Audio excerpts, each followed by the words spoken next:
The deadbolt clicked from the outside at 6:47 in the morning, a sound I had heard exactly once before in my life. The day I installed that lock myself 14 years ago to keep out a string of break-ins that had hit our county that spring, and I never once imagined I would hear it used to keep me locked inside my own house rather than to keep anyone else out.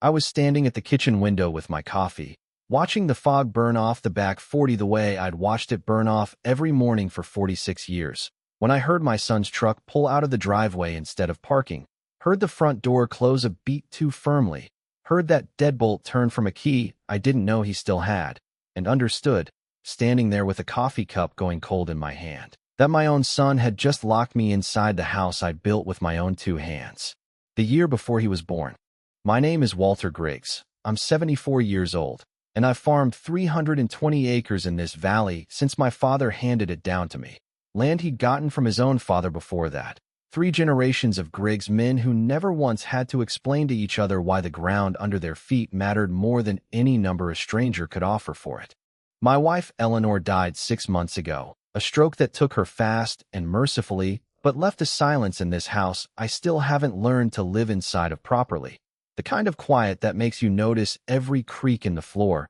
because there's no second set of footsteps to cover it anymore. My son Gary flew in for the funeral, stayed a week helping with paperwork, and I thought, foolishly maybe, that his attentiveness in those weeks was grief working itself out through usefulness, the way some men process loss by fixing gutters and mowing lawns instead of sitting still with the feeling. I understand now it was something else entirely. Gary is 41 years old, lives 2 states away, and has run through 3 business ventures in the last decade, each one financed partly by money Eleanor and I quietly wired him over the years without ever mentioning it to each other directly, the kind of parental generosity you don't discuss out loud, because discussing it makes it feel like a debt instead of love. I found out after Eleanor died, going through her private ledger, that the total came to just over $200,000 across those years, money neither of us ever expected back, given freely each time Gary called with a voice full of the particular urgency that precedes a request for help.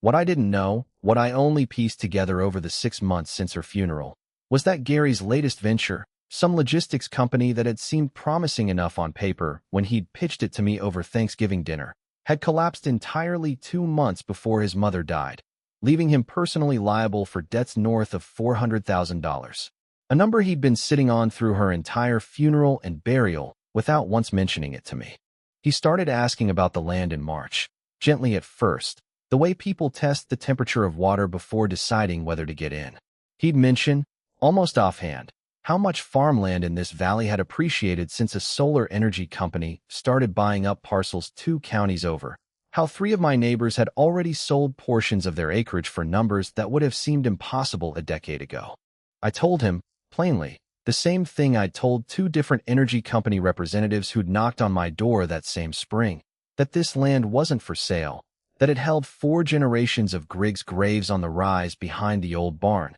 that Eleanor's ashes were scattered under the oak tree she'd planted the year we married, and that no number existed that would make me sign 320 acres of family history over to a company that wanted to cover it in solar panels. Gary went quiet on the phone for a long moment after I said that, and I remember thinking, foolishly, that he'd simply accepted my answer the way a good son accepts his father's wishes about his own land. He hadn't accepted anything. He'd started, instead, quietly gathering paperwork, meeting with a lawyer 2 counties over without my knowledge, exploring whether Eleanor's death had triggered any change in the property's ownership structure that might give him legal standing to force a sale. Since the deed had technically been held jointly between Eleanor and me for decades, and her death had shifted certain rights in ways Gary apparently understood better than I did at the time. What he found, according to what I've pieced together since, wasn't quite what he'd hoped for. The land remained solely mine. No loophole existed that would let him force anything. But by the time he learned that, he was already $400,000 underwater with creditors calling daily, and a man that desperate stops looking for legal paths and starts looking for whatever path exists. He drove out again in early June, told me he wanted to spend a few weeks helping me get the house in order for the coming winter, fixing the porch steps Eleanor had been asking me to repair for 2 years,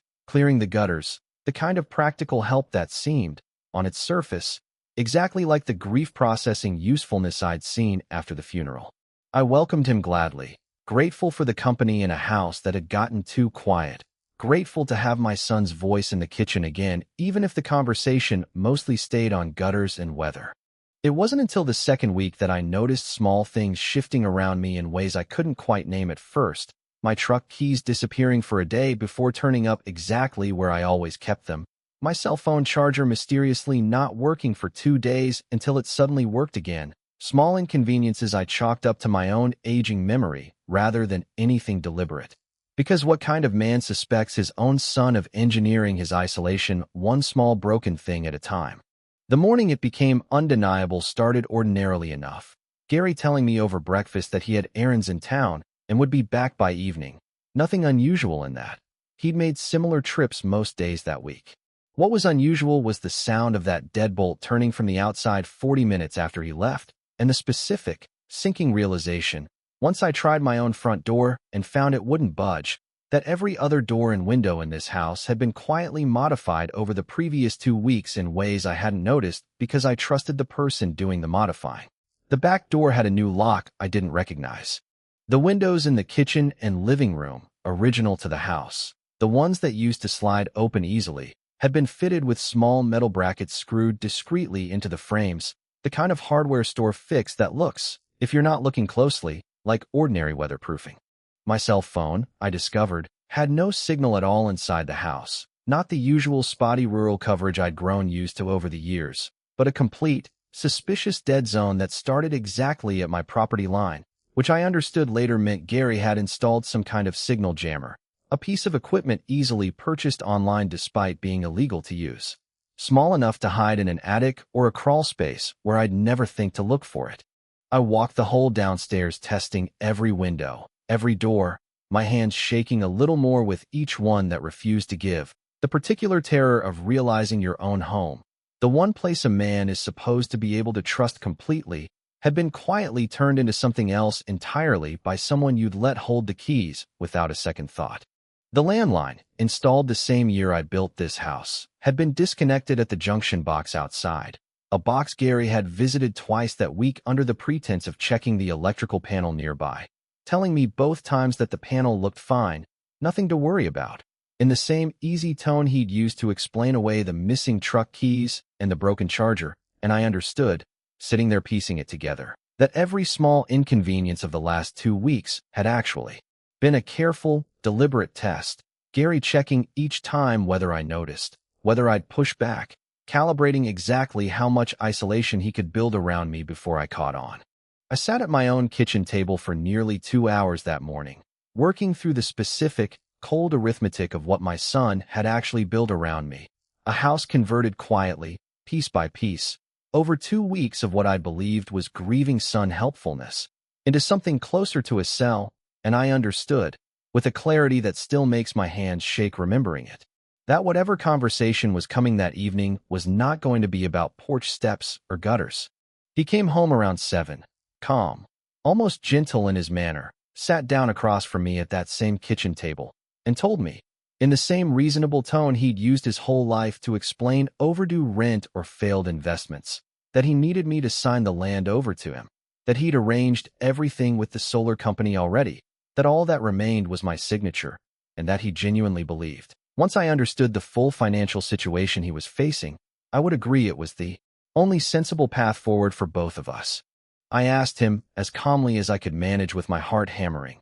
whether he understood what he'd just done to me, locking his own father inside his own home. He said, without much apparent shame, that he hadn't wanted to hurt me, that this was simply the only way he could think of to make sure I actually listened long enough to understand the stakes instead of shutting the conversation down the way I had every previous time he'd raised it. I didn't sign anything that night. I told him plainly that whatever debt he'd built for himself was his own to solve, that his mother and I had already given him more than $200,000 over the years precisely because we loved him, and that love did not extend to handing over 4 generations of family land under duress in my own kitchen. He argued for nearly 3 hours, cycling between pleading and quiet threat, reminding me more than once that I was, in his words, not getting any younger, that eventually this land would be his anyway, that he was simply asking me to move the timeline up rather than asking for anything that wasn't already coming to him. I finally told him,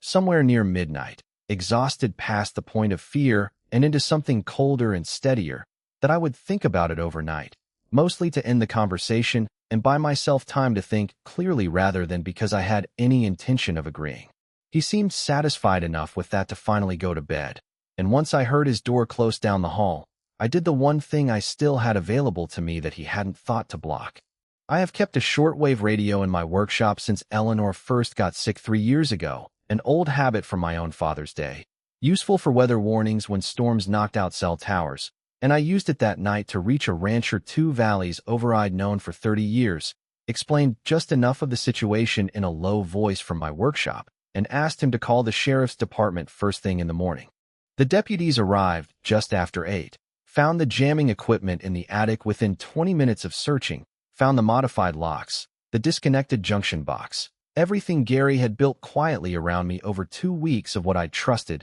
as ordinary help. He didn't resist when they arrested him, seemed almost relieved in some strange way, like a man finally set down a weight he'd been carrying too long to carry properly. He's facing charges now, false imprisonment among them, and I haven't decided yet how far I'm willing to let the prosecution push it, torn between the father who raised him and the man who sat at my kitchen table calculating how long he could keep me trapped before I gave in. The land is still mine. It will stay mine as long as I have breath to defend it, and someday it will pass to whichever of my grandchildren actually wants to keep working it rather than sell it to the first company that comes knocking, though I haven't yet decided which of them that will be. I sit on my porch most evenings now, the same porch Gary fixed the steps on before any of this happened, looking out over 320 acres that have outlasted better men than either of us, and I think about Eleanor under that oak tree, glad, in some complicated way I can't fully untangle, that she isn't here to have watched what her own son became capable of once desperate enough,